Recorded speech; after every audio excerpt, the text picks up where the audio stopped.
Hello everyone, welcome back to Katie's Bookshelf. I have been missing for quite a while. I apologise, I hadn't intended to vanish off anywhere. Nowhere in particular, just busy doing usual life things. I do, however, have a big pile of books. I've been very busy whilst I've not been actually on here. I have a very big pile of books that I need to go through and talk through. I will not do these all in one go. I will break them up into smaller videos for you. I think I'm not going to read them necessarily in order. I'm going to put some together that I think have got similar themes. Some will just be a bit random that I put together. So I've got those to go through. And I apologise if there are any background noises whilst I'm filming. There's some DIY work going on in one of the neighbouring properties. So yeah, I'll try and make sure my voice is heard over the top. I hope you're all well and have been busy reading. Do let me know what you've been up to, if you've got any particular books that you've really enjoyed that you want to scream and shout about. My pile to be read is actually getting quite small now. Well, it's very big, but my actual physical pile of books is getting quite low, so I could do with adding a few more. So if you've got any recommendations, I'd love to hear. Some of the ones that I've got in this pile actually are recommendations that people have given to me. I'm really grateful because one of them has been added to my all-time favourite books. So I think I might start with that one actually. So we'll get these ready, 1 second. So we're going to begin with Hamnet by Maggie O'Farrell. Now, this one won Waterstone's Book of the Year 2020 and is a bestseller as well. It actually was published the first week of lockdown here in the UK, so that was in March 2020. And it, in the very back of the book, there's a little bit that's been added by Maggie O'Farrell to say, just to talk about her thoughts on the book since the book has been published, so a year on, and how her relationships and thoughts to the book has changed due to what was going on in the world. So it was really interesting to read as well. And I know it's one of those books where there's, on top of that, there's loads of little extra bits about the history of the actual book, because a lot of this book is based around real people that were alive. So they are based around real people. So there's extra bits of historical information there as well, which is really interesting. So it's lovely that when you love a book and then you read it, and then there's loads of extra bits you can look into and explore around the actual book itself. So yeah, that's in the back. Right, let's read the blurb. On a summer's day in 1596, a young girl in Stratford-upon-Avon takes to her bed with a sudden fever. Her twin brother Hamnet searches everywhere for help. Why is nobody at home? Their mother Agnes is over a mile away in the garden where she grows medicinal herbs. Their father is working in London. Neither parent knows that Hamnet will not survive the week. Hamnet is a novel inspired by the son of a famous playwright, a boy whose life has been all but forgotten, but whose name was given to one of the most celebrated plays ever written. So if you haven't already guessed it, the story follows Hamnet, who is the son of William Shakespeare, and the story obviously gives a lot away on the blurb that Hamnet dies. So yeah, you know what happens at the end, but the story isn't really about just that. It's the whole family dynamic. It's all the events that lead up to that, and even though it is based around Hamnet and his sister, there are lots of other family members there, and there's a lot of focus on Agnes, who is William Shakespeare's wife. So the story centres around the family life in Stratford-upon-Avon, where they are based, living in William's birthplace. So, and that's a place that you can actually really go and visit in Stratford today. And Maggie did actually do a lot of that. She mentioned in the book that she went and visited and paid a lot of attention to all the detail in the property, so that when she was describing it in her book, she could include like precise details. So it focuses the story around there, and most of it does follow Agnes, who is such an interesting character. She's quite a peculiar sort of character for that time. She was a bit of an outcast to the rest of the town. People often saw her as being a bit witchy, so she was kind of a bit of an outsider. So it's interesting to follow her as a character and how she fits into the family, which had an interesting dynamic and the relationships between William and his father. And it was just interesting to follow her and how she fits in, and then how she deals with the and not just her, how the whole of the family then deal with the aftermath of the death of Hamnet and life afterwards. So it's a really interesting read. It's a different book. It was a nice time period to go back into, and you did feel like you went back into it. So this is a book that I would say, along with my Where the Crawdads Sing, are two of my favourite books that I've ever read. So I really do enjoy this one. Let me know if you've read it and what you think, and if you've got any other recommendations. I haven't read any other Maggie O'Farrell books, so this is the first one that I've read. So I've had a couple of recommendations from anyone else, but if you think any others of hers would be a good one to read next, then please do let me know. My next book is The Last Girl to Die by Helen Fields, and Mr. Katie's Bookshelf actually bought me this one for Christmas. And the reason why he bought this is there was a recommendation that anyone who enjoyed books by Claire Douglas, so The Couple at Number 9, or I think, what was the other one I read? The Girls Who Disappeared. If you enjoyed those, then you would enjoy reading this one as well. And also this one is actually set on the Isle of Mull, and that's where we went on holiday over Easter. So I read it whilst I was on the Isle of Mull. So this is the next book, and it is a thriller, and it was very enjoyable, and I would definitely recommend it as well. It was easy to read. There were some kind of gory, kind of like detailed bits in there every so often, but not too much. But it was enjoyable, and it had me hooked, and every chance I had I was grabbing this to flip through and have a read. And yes, I finished it before I actually left, and no, it did not put me off travelling around the Isle of Mull. I was fine. It did not spook me out too much. Okay, so let's read the blurb. A remote island, a missing girl, a killer with a secret. In search of a new life, 17-year-old Adriana Clark's family moves to the ancient ocean-battered Isle of Mull, far off the coast of Scotland. Then she goes missing. Faced with hostile locals and indifferent police, her desperate parents turn to private investigator Sadie Levesque. Sadie is the best at what she does, but when she finds Adriana's body in a cliffside cave, a seaweed crown carefully arranged on her head, she knows she's dealing with something she's never encountered before. The deeper she digs into the island's secrets, the closer danger creeps, and the more urgent her quest to find the killer grows.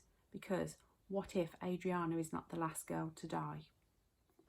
So it is a thriller, and it follows the investigation. You basically follow Sadie, who is the investigator, and you follow her on her investigation. So you do become quite invested in her as a character, and you learn about a bit more about her past. She's quite disconnected from her family, a bit of a loner, travelling around doing her work, and you do learn about her past a little bit more, and she starts to form relationships with people on the island and people that she's come into contact with for the investigation. So you do kind of care about the character. Well, I did anyway. It made me care about her, and as the investigation continues, there is the threat still there. So it's quite a few bits where your heart's going because of the threat that's towards her and other people on the island.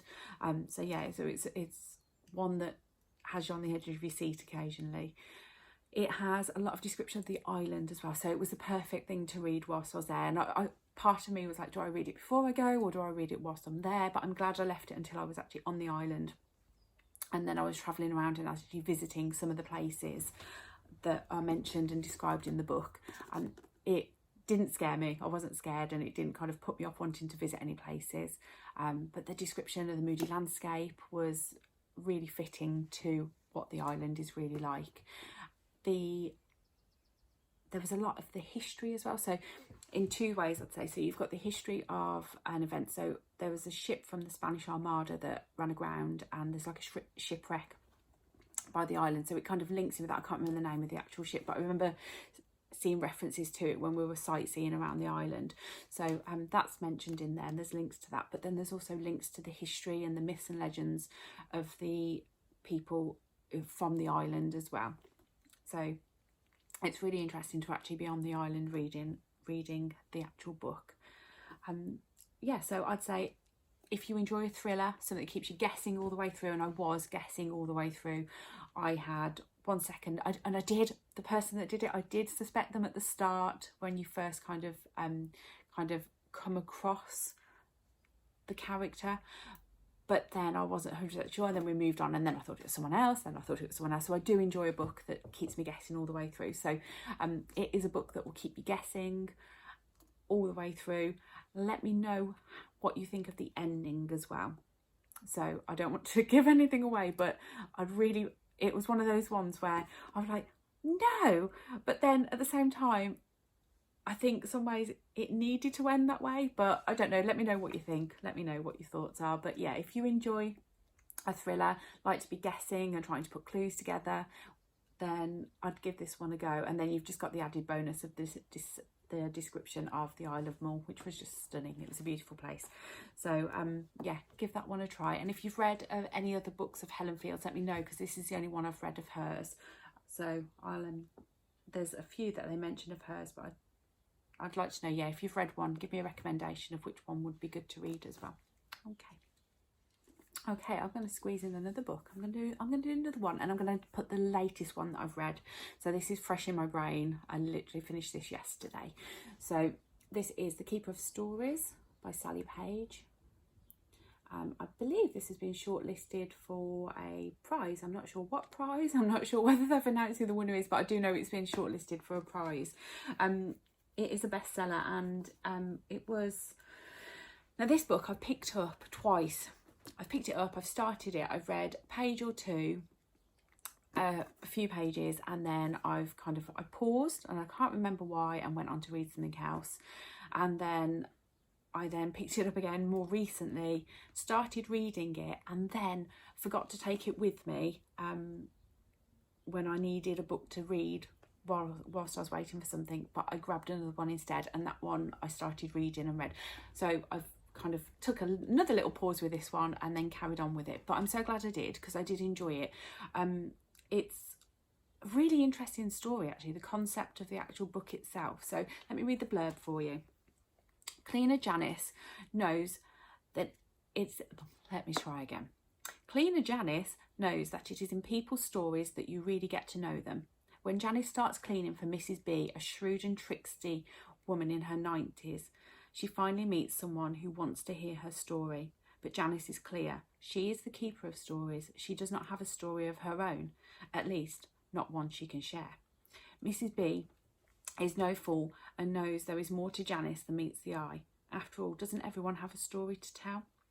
So Janice is a cleaner, and you follow her and her very kind of methodical and planned out, organised life. She cleans for people in their homes, and her stories that she collects of people that she comes across in life. So it might be the people that she cleans for, and the families that she involves herself in while she's there, and then also people she comes across, so people that she might just see over, like a conversation she overhears in the bus. And you hear little snippets of these stories, which is really nice, because you're following the overall story itself, but then you're diving into little tiny stories as well. So this follows all the families that she goes and visits, and I'd say the key idea in the book is the relationships, really, that she forms with all these people, and the connections that she makes. So there's connections with the families that she works with, and how she then helps in their life, and the stories that some of them are like tiny little incidental stories that kind of pepper throughout the whole of the book are really interesting, because 1 second you'll be following the story along, and then you're kind of like thrown into a world where you're following a Parisian prostitute, and then you'll be back to her story. And one of the families that she cares for visits is she does dog walking. So, and you even have the voice of the dog, who likes to swear, following in the story as well. I just found it really interesting, all the different characters and all the different problems. There's themes of suicide and bereavement and abuse. So there's some hard hitting themes in there as well. And what I found really interesting at the very end as well, I didn't realise this until after I'd read the story, that I think the stories that are explained in there, and some of them, like, I was shocked to hear that they are real life stories. These are stories that the author has come across in her life. She's obviously changed details to protect people's identity, but they are based on real stories. So it was a really interesting book to read. One that I wasn't expecting to enjoy so much, because I had such a kind of like stop-start relationship with it. I wasn't sure I would enjoy it, but I really did, and it was one that I'd take it with me. So before I went into my fitness class, I had 10 minutes after dropping the kids, and so I'd sit there and I'd have a read of it.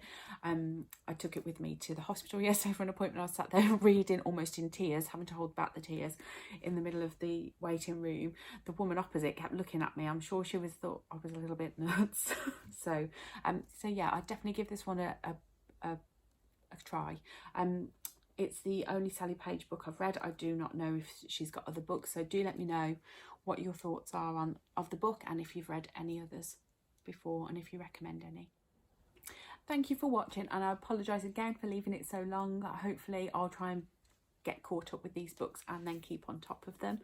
The books that I review are available on my online shop, so there are links somewhere on here on the page to katiesbookshelf.co.uk, where you can buy, I have lots of other pre-loved books as well, which you can buy on their own or as part of a gift box to be sent to somebody.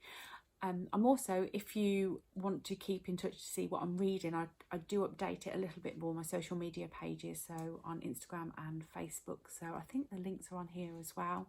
So yeah, check them out, and if you don't already, can you please subscribe to my channel, and then you'll be notified as soon as I upload any new videos and when they're available. Thanks again, and I hope to see you again soon on Katie's Bookshelf. Bye everyone.